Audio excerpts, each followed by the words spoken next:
कहानी समंदर के पार।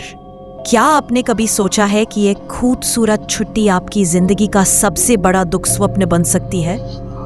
3 दोस्तों के ग्रुप ईशा, रणवीर और प्रणव ने एक साहसिक ट्रिप की योजना बनाई थी।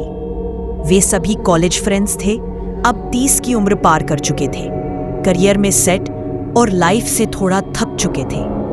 इसलिए उन्होंने तय किया कि एक बार फिर वही पुरानी मस्ती दोहराई जाए, इस बार एक अनछुए द्वीप पर। यह द्वीप निशांत द्वीप अरब सागर में एक गुमनाम जगह था। कोई पक्की जानकारी नहीं थी, बस लोक कथाओं में इसका जिक्र था। एक मछुआरे ने रणवीर को इसके बारे में बताया था। वहां कोई नहीं जाता, वहां रात में काला साया चलता है। प्रणव, जो हमेशा तर्कवादी था, हंस पड़ा।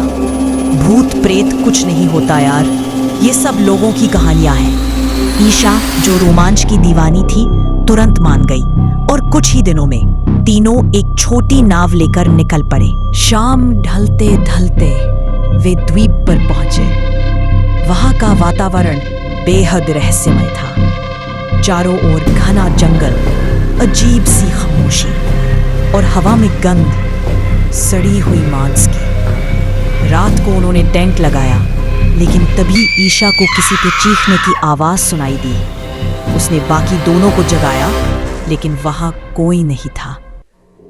रणवीर ने कहा, हवा में ध्वनि गूंजती है, कोई बात नहीं। लेकिन ईशा के चेहरे पर डर साफ दिख रहा था।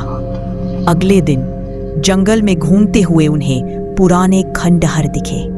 शायद कभी वहां कोई बस्ती थी। दीवारों पर अजीब आकृतियां बनी थी, इंसानों के बिना चेहरे के चित्र, और एक वाक्य जो हर जगह लिखा था, हम जागते हैं जब इंसान सोते हैं। वहां को टेंट के पास किसी के चलने की आवाजें आई।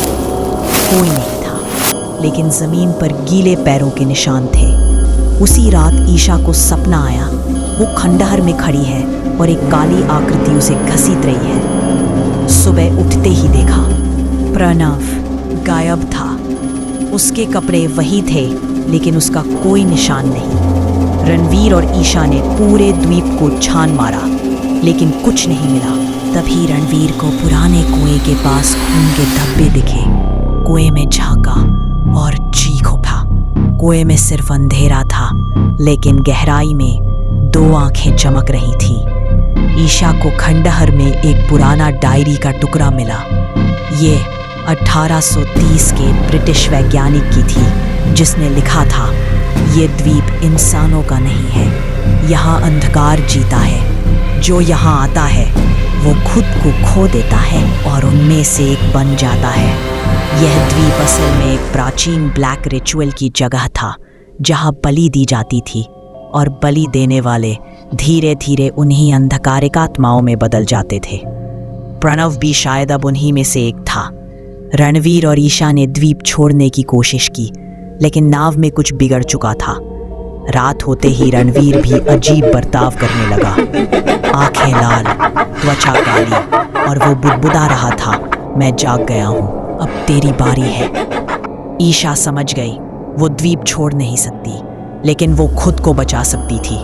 आखिरी सीन, जलते हुए खंडहर में ईशा एक मंत्र पढ़ रही है, जो उसने डायरी से सीखा था।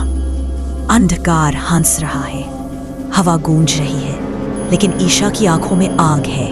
कहानी खत्म होती है एक नाव के बहते हुए किनारे पर मिलने से, जिसमें कोई नहीं है, बस एक डायरी है जिस पर खून से लिखा है, मैं ईशा हूँ। अगर ये डायरी तुम्हें मिले तो उस द्वीप से दूर रहना, कोई लौट कर नहीं आता।